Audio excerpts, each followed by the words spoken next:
What's up, YouTube? I should have got some water, but I'll get some water after this. I got plenty of water. Y'all hit that subscribe button, hit that bell. Check this out, man. Foolio cousin breaks down in court. Emotional testimony goes viral. Hit that subscribe button, hit that bell. This is on the Music Recording Network stream. Our stream channels for our younger generation. Basically, you know, all these young guys is coming up in the rap world. Hit that subscribe button. Hit that bell. Let's check it out. Everything I saw Foolio laid up. I thought it was a car accident until I looked up, saw the bullet holes, and I saw Zay covered in blood yelling. Dear Street. Wait a minute. My bad to hear. First thing I saw Foolio laid up. I thought it was a car accident until I looked up, saw the bullet holes, and I saw Zay covered in blood yelling. Tears streamed down faces as the courtroom filled with raw emotion. Julio's cousin took the stand, his voice cracking as he struggled to relive those final haunting moments. The room froze when he revealed Julio's last words before collapsing, words that hit like a gut punch. But it was what he confessed next that truly stunned everyone. Even the judge sat in disbelief. The tension was thick, the silence heavy. On October 22nd, 2025, you could practically hear every heartbeat in that Hillsborough County courtroom in Tampa, Florida. This wasn't just another trial. It was a day carved deep into memory. A day where pain and truth clashed in the harsh spotlight of a murder case that had gripped the nation, exposing the dark crossroads between drill rap, street beefs, and real-life tragedy that had plagued Jacksonville for over a decade. The man on the stand was Valonia Norris, Julio Foolio's cousin, real name Charles Andrew Jones. But Norris wasn't just any witness, he was a survivor. One of the few who lived through that violent ambush on June 23, 2021, when mass shooters emerged from the shadows of a Tampa hotel parking lot and opened fire on their black Dodge Charger. Prosecutors later called it a scene straight out of hell, and Norris had been right there in the middle of it. Now, more than a year later, he sat before the jury, cameras flashing, forced to relive every second of that nightmare. His voice trembled, shaking under the weight of memories no one should have to carry. Each word painted a picture of fear, chaos, and heartbreak. And in that moment, everyone in the courtroom knew they weren't just hearing testimony. They were witnessing pain so real, it echoed through every corner of the room. This wasn't about some cold, emotionless retelling of events. No way. This was raw, it was heavy, and it cut deep. Norris started describing the scene inside that black Dodge Charger with Foolio and the crew, just hours after a wild night of partying. It was supposed to be a celebration for Julio's 26th birthday, a night of good vibes and laughter. But instead, it turned into the night that would take his life forever. So you fell asleep after that, after he came back to the car, or you started dozing? Yes. Okay. Do you remember being woken up at some point, or woke up? Yes, I think when the car hit, I don't remember exactly what it hit, but the car hit something that woke me up.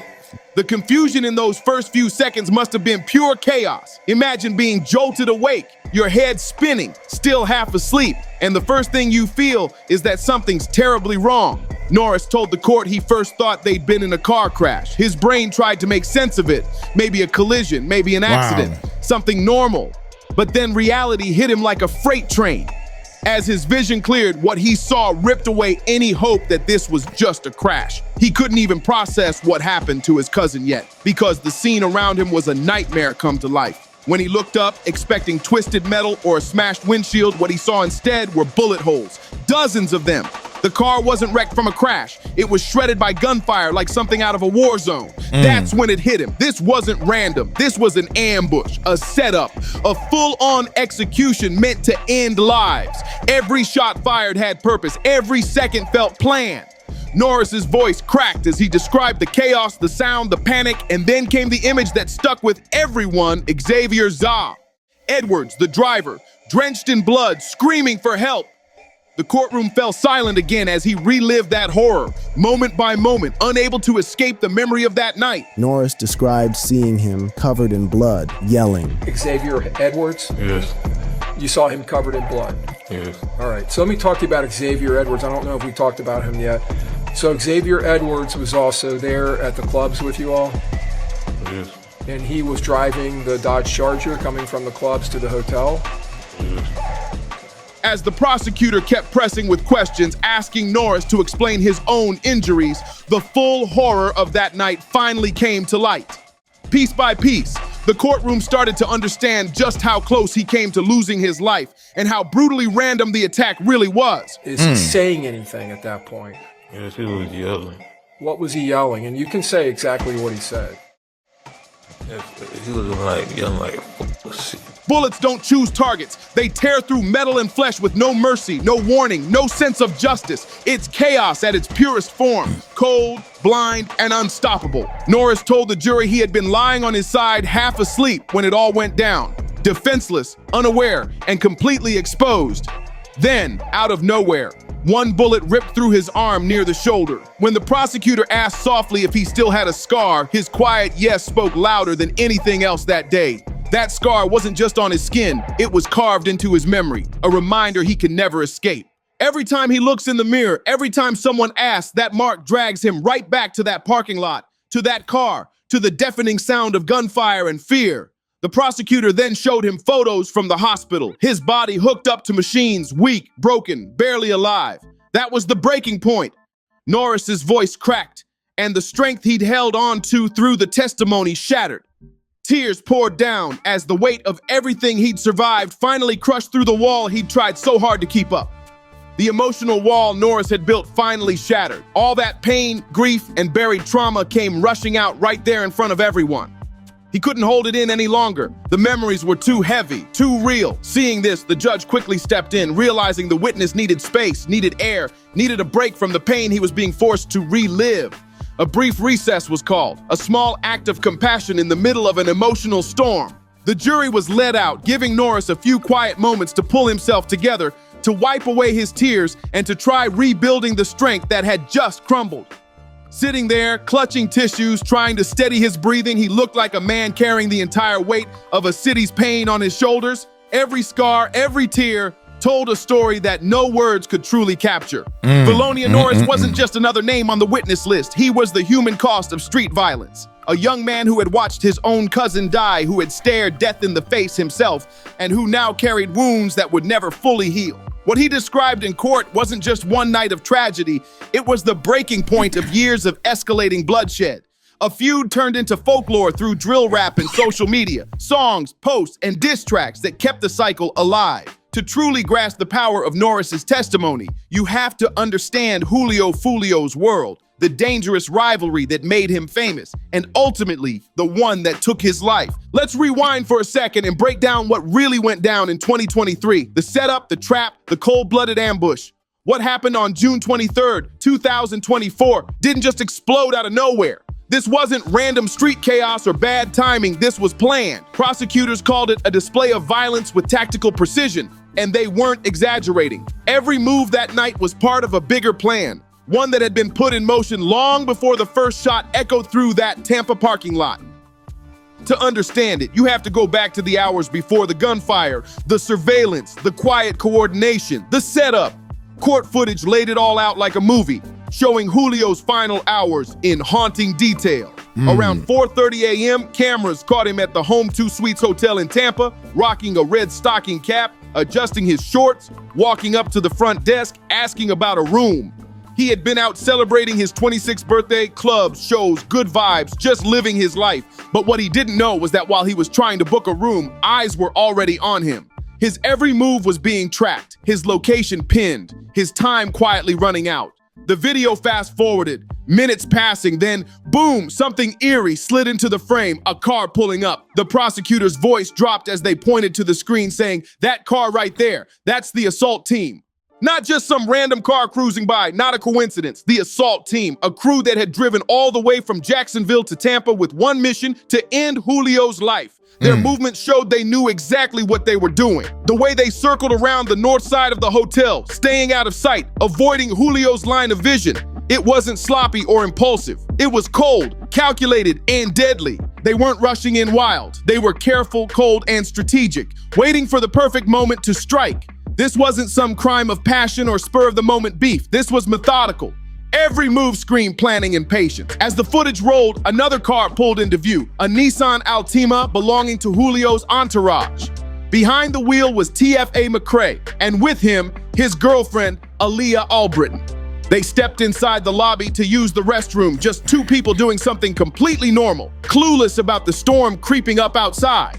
While they were gone, Kamia Bentley, another friend of Julio's, slid into the driver's seat to keep the car running. She had no idea she'd soon be fighting for her life. Minutes later, she'd take a bullet straight through her arm, but somehow survived the massacre. The courtroom went dead silent as the prosecutor narrated what was coming next. The moment everything turned fatal, the screen froze on the footage just seconds before the attack. That's how close Julio was to losing everything. Mere seconds. Then the video resumed. The Chevy Cruze from the assault team's convoy rolled into frame, moving with purpose like they'd done this before. And then it happened. The eruption of gunfire. In the lower corner of the screen, one of the shooters could be seen with an automatic Glock unleashing chaos. Inside the Dodge Charger, Xavier Zaw Edwards, the driver, slammed the gas, trying desperately to escape the kill zone. Every frame told the story of precision, panic, and pure terror. Xavier Zaw Edwards was fighting for their lives, slamming the gas, swerving, desperate to escape the rain of bullets tearing through the night. The gunfire was nonstop, chaos everywhere. But then came one of the most shocking pieces of evidence, and it didn't come from police or security cameras. It came from a Tesla, a random Tesla parked at a charging station, its Sentry mode quietly recording everything from multiple angles. That footage changed everything. It caught the third shooter on camera, sprinting behind parked cars, crouching behind a yellow vehicle, and taking position. The video showed in crystal clear detail exactly how the ambush went down, how the shooters spread out, how they trapped the Charger in a deadly crossfire. It wasn't sloppy, it was planned to perfection. Later footage from the Tampa police impound lot showed what was left of Julio's Dodge Charger, riddled with yellow evidence stickers marking every single bullet strike. The hood, the doors, the windshield, there wasn't a single untouched surface. This wasn't a few random shots, this was a barrage. Dozens of rounds fired with one intention to kill everyone inside that car. When the prosecutor gave their closing remarks on the footage, the courtroom went cold. Their words were chilling. The gunmen acted with suddenness, speed, and fury, with overwhelming firepower. Not one shooter, not two, three, and they weren't playing with handguns. They came armed with high-powered AR-style rifles and a fully automatic Glock 19. The precision, the coordination, it was straight-up military-level execution. The prosecutor didn't call it fire superiority. They called it fire supremacy. Wow. That phrase hit hard, showing just how one-sided this ambush really was. Julio and his crew never stood a chance, not even for a second. But the big question everyone had was, how did police track these guys down? Turns out, in today's world, getting away with a crime like this is nearly impossible, especially when tech is watching from every angle. Even DJ Academics broke it down, saying, you got Teslas acting like security cameras with 360 vision. It's the clearest footage ever, 4K. And he wasn't lying. That Tesla footage became a key piece of evidence, crystal clear visuals of the shooter's movements from start to finish. But the Tesla clip was just the beginning. Cops pieced together the puzzle using everything: surveillance footage, ring cameras from the suspects' own homes, cell tower data, you name it. One of the suspects even tried to be slick by leaving his phone behind, but investigators still caught on. They subpoenaed phone records from the rest of the crew, and boom, those devices were pinging all the way from Jacksonville to Tampa, right near the crime scene. Then came Alicia Andrews, the so-called spotter. She cracked early, claiming she was just along for the ride with her boyfriend and didn't know what was about to happen. But the digital trail told a different story. License plate readers tracked the convoy's route to and from Tampa. And when police questioned one suspect's mother, she confirmed her son had taken her car that night. Every detail, every signal, every camera, technology built the timeline brick by brick until the whole truth was laid bare. The most chilling piece of evidence came from the ballistics lab, and it sealed the case. One of the shooters, just 18 years old, Sean Gathright, was linked to another shooting. The bullet casings and barrel markings matched perfectly. Imagine that, a kid who, just 5 years earlier, was a 12-year-old gamer streaming online, now described by investigators as a stone-cold killer.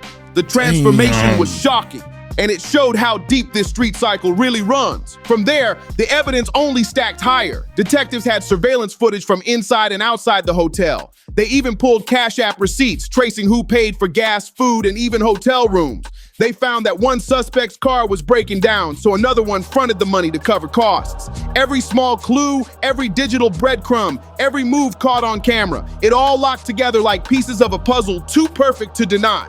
The 5 suspects charged in Julio Foolio's murder each played a role in the deadly plot. Alicia Andrews, 21, and Isaiah Chance Jr., 21, were the spotters, the eyes on Julio's every move, feeding his location back to the team. Then there were the shooters, Sean Gathright, 18, Rashad Murphy, 30, and Davian Murphy, 27, the trio who actually pulled the triggers that ended Foolio's life. Because of the danger surrounding the case, the courtroom felt like a fortress. Security was tight, and prosecutors even asked for some witnesses to have their faces hidden from broadcast, just to keep them safe. Every moment of the trial carried tension, the air thick with the reality that this wasn't just about justice, it was about survival. The shadow of retaliation loomed over the courtroom like a storm about to break. Even as the trial moved forward, the gang violence that set the stage for Julio's murder raged on in Jacksonville. To understand why that Tampa hotel parking lot became a killing ground on June 23rd, 2024, you have to look at a decade-long war, a feud between Julio Foolio's KT6 block gang and their rivals, the TK 1200 crew. This wasn't sudden, it was a powder keg waiting to explode. The conflict started as small beefs and minor street disputes, but snowballed into a full-scale war, claiming dozens of lives and destroying countless families. It spilled out from the streets into social media and drill rap videos, which didn't just document the violence, they glorified it. Every track, every post, every viral clip fed the fire, creating a cycle of revenge that seemed impossible to break. When rapper Boozy heard about Julio's death, his reaction captured the harsh reality of life in the middle of a gang war. I ain't think nothing. I just think y'all Leo. I mean shit. That's how that go, man. When you at war, you know, that's just how that go. There was no shock, no outrage, just a grim understanding that in this life, this world, death is part of the game. Boozy's words cut to the core of gang strategy. Protect the big dog at all costs, because if the big dog falls, the whole crew crumbles. And in this battle, Julio was the big dog, the leader, the target, the one everyone knew would be hunted. His death wasn't just tragic, it was a predictable outcome of a war that had been raging for years. Julio wasn't just another name in the streets, he was the most visible, the most successful, the top dog in his crew. Taking him out wasn't just revenge for old beefs, it was a calculated strike meant to break the morale of his entire gang. What made it worse was how public he'd been about his plans and whereabouts. Even after surviving earlier attempts on his life, including a shot to the foot, you'd think he'd tighten up, be paranoid, watch his back. But instead, he was posting his birthday party on Instagram, telling people to DM him for details. Every post, every message could be seen by friends or enemies hiding in plain sight. When you announce your location online, you don't know if that DM is coming from someone who wants to celebrate or someone planning to kill you. After Julio's death, the disrespect didn't stop. Youngjin Ace, one of his main rivals, dropped a diss track just hours later, then another a few days after. Even stranger, Julio's Instagram kept posting after he died, someone using his account to respond to rivals as if he were still alive. It was surreal, almost dystopian, a continuation of the beef from beyond the grave. Music played a huge role in this war. Drill rap, the subgenre from Chicago, became the soundtrack of Jacksonville's gang conflict. Artists on both sides used it to flaunt power, mock enemies, and even glorify violence. In this world, every song was a message, every post a weapon, and Julio's story became a chilling example of how street wars now play out online and in music as much as on the streets. Bragging about shootings, taunting rivals, and memorializing fallen friends. This wasn't just music or art, it was psychological warfare. Each track added fuel to the fire, making retaliation more likely and escalating tensions. The most notorious example was Young Ace's track I Smoked, which sampled Vanessa Carlton's 1,000 Miles while mocking members of Julio's crew who had already died. The song went viral, racking up tens of millions of views and shining a national spotlight on the Jacksonville gang war. But this wasn't just entertainment, it was a direct provocation, a taunt aimed to mess with Julio and his associates' minds. Julio fired back with his own tracks, including When I See You, filmed at the graves of rivals, keeping the beef alive in the most public, haunting way possible. This back and forth continued for years, each side trying to outdo the other with disrespect. Every diss, every song could spark the next shooting, the next act of revenge. Looking back at Julio's life, it's clear violence was always close. His first shooting at just 15 should have been a wake-up call, but instead, it pulled him deeper into the streets. After spending months relearning to walk from that injury, he tried to return to school, only to be turned away, given no explanation, leaving him with even fewer options than before. Denied access to school and rejected by the system, Foolio made a choice. He fully committed to street life.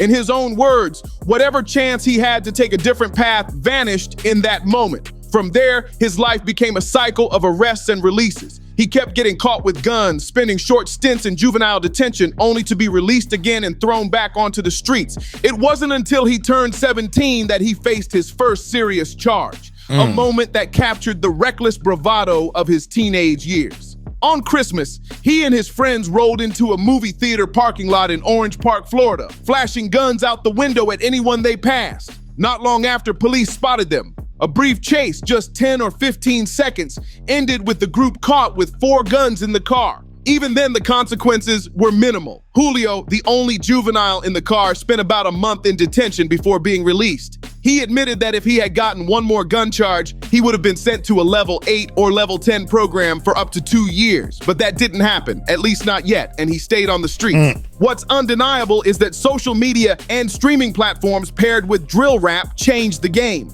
Feuds that once might have stayed local now played out online, amplifying conflicts and broadcasting street wars to anyone paying attention, creating a new, dangerous dynamic for gang violence.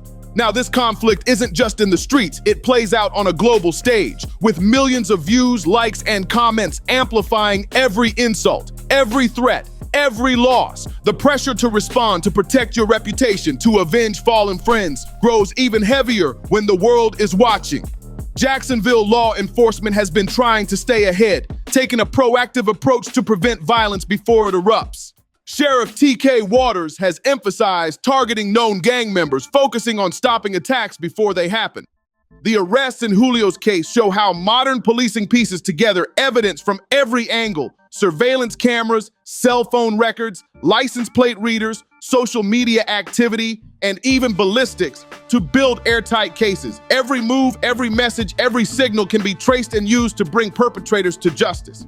Court proceedings continue, more witnesses will take the stand, more evidence will be unveiled, and eventually a jury will decide the fate of those responsible. The legal system will do what it is meant to do: determine guilt, assign punishment, and seek justice. But the real cost of gang violence isn't just the lives lost, it's the survivors, carrying the trauma, the memories, the weight of what they saw forever. This isn't just a story about rappers, beefs, or viral diss tracks. It's a harsh glimpse into a world where street life and violence collide with the digital age. This is a story about people, flawed, complicated, shaped by their choices and their environment, whose lives collided on that June night in Tampa with devastating consequences. Valoni Norris couldn't stop crying in the courtroom because he was reliving the worst night of his life. He was confronting images of himself at his most vulnerable. He was remembering his cousin, Foolio, who should still be here, who should have lived to see 27, 30, 40, and beyond. No amount of time, no distance, no moving on can erase what happened. His tears weren't just for Foolio. They were for all the fallen, all the survivors, all the families ripped apart by this unending cycle of violence. They're a reminder that behind the headlines, the courtrooms, and the music videos, there are real people feeling real pain. Until society figures out how to break this cycle, provide alternatives for young people trapped in these situations, and address the root causes, not just the symptoms, there will be more Valonias sitting in witness stands, forced to relive moments that will haunt them forever. What do you think about Julio's cousin's shocking testimony? Drop your thoughts in the comments and click the cards on your screen for more untold stories behind the headlines. Dude, I don't see how somebody want to live that type of life. Got them fake gold chains around your neck and acting like you with the guns and all this stuff, and then you acting like you better than somebody else that got the guns and stuff, and all they do is sneak up on you. Who gonna win? Who gonna win if you snuck up on the person? Yeah, I caught him slipping, so I got him. Really? And that is Now you all in court trying not to do too much time. I don't get it. I really don't get it, man. Hey, I'm gonna get on up out of here, man. Y'all take it light, take it slow. Tell him Uncle Mike told you so. Peace out.